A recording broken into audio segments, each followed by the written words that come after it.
Grease. This was a staple in many of our childhood households. Whether it was good or bad, it was all most of us had, so we didn't complain or question its existence.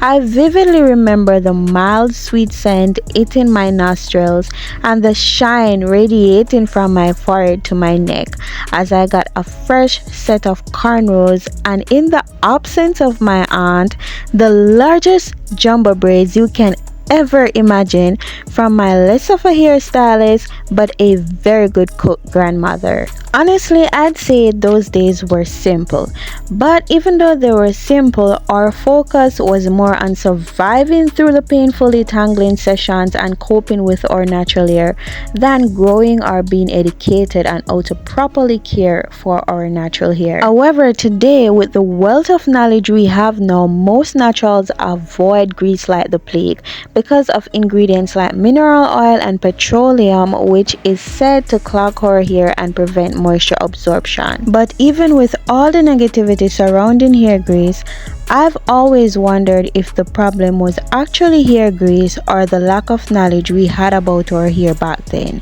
And after watching this video and being a very observant subscriber to My Natural Academia's channel, who by the way actually grew her hair using grease and big braids, which is much like the childhood I remember, I am even more convinced about 3 very important lessons I've learned being natural for 8 years, which I'll share with you after I let you hear this from My Natural Academia herself. As many of you guys know, my favorite protective style is chunky braids. I wear like 8 of them and then I tie it into a ponytail and throw on a scarf whenever I'm like going out or anything like that. If I'm going to like a fancy occasion or whatever, I wear a scarf. Doing my favorite protective style, the braids, has helped me to be able to just protect my ends and just avoid breakage. Another thing that I've done to get to the length that I'm at now is by using oil products to seal the moisture in my hair. I've been using the Palmer's olive oil formula. A lot of you know about it because I mentioned it a lot in my other videos, and I also link it down in the description box. It's always in the description box if you're interested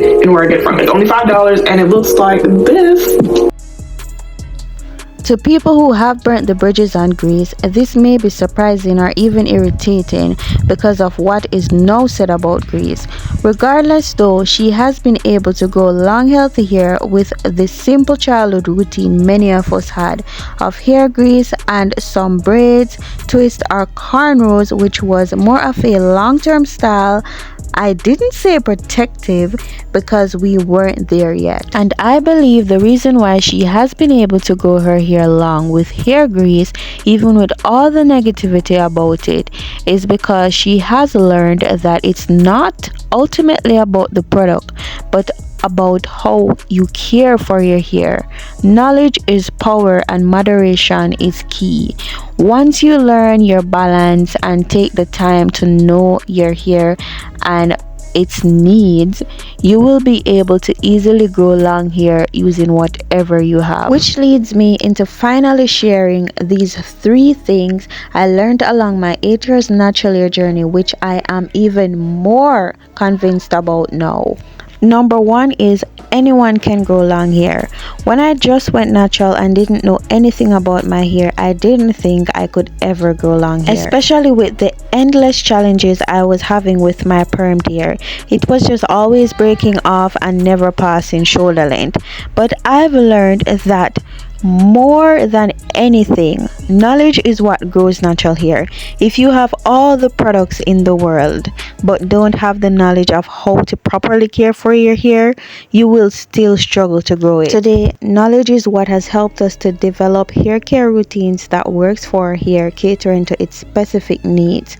Knowledge is why we know to detangling sections with a wide tooth comb and gently, which makes it, unlike our childhood, less painful or not at all painful. Knowledge is why we hydrate our hair before using oils, grease and butters, which are all sealants. And knowledge is also why we now use conditioner every time we shampoo our hair, because let me tell you, in my childhood days it was just shampoo and rarely any conditioner.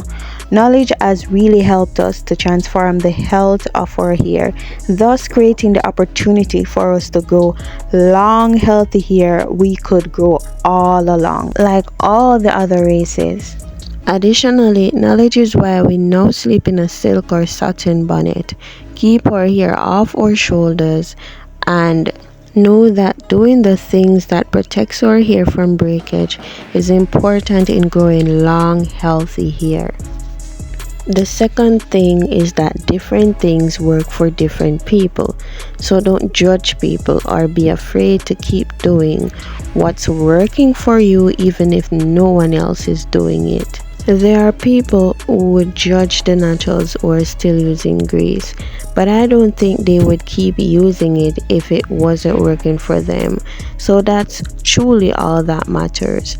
Don't judge people, just allow people to do them and you keep doing you. The third and final thing is you don't need a lot to grow your hair.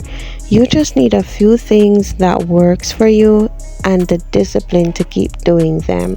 Similar to my natural academia, for years I've tried to keep my routine simple and focus on what's working for me, and I've been able to go long here too, just by doing the few things over and over that works. And if you pay attention, this is what most, if not all, the girlies with long natural hair do. They keep it simple. Now, the purpose of this video is not to convince anyone to use hair grease. If you are inspired by my natural academia's hair growth journey with using hair grease and big braids, please note though guys that she does other things in her routine, but I've noticed that these two things are way more repetitive and constant within her routine. And although I have nothing against hair grease, because as I've said at the beginning of the video, I grew up using it, most of us grew up using it, but I believe you should do your research. Even if you're inspired, just always remember to do your own research, and when you are going to try something, just try a small amount at a time, and go easy with it. Don't just go all in, because you don't know how your hair will react to it. Well, if you use it as a child, maybe you will, but if you have never used grease but you're inspired to try it out, yes, just go easy with it at first, and monitor your hair, see how it's reacting and so on, and then you can make a final decision on what you'll be doing. And that's about it for this video, ladies and gents. Thank you so much for watching. Please remember to leave your feedback in the comments, like, share and subscribe, and I'll be sure to leave a link to my Natural Academia's channel so you can check out our videos. I hope you did enjoy this one. Until the next one guys, please take care. Bye.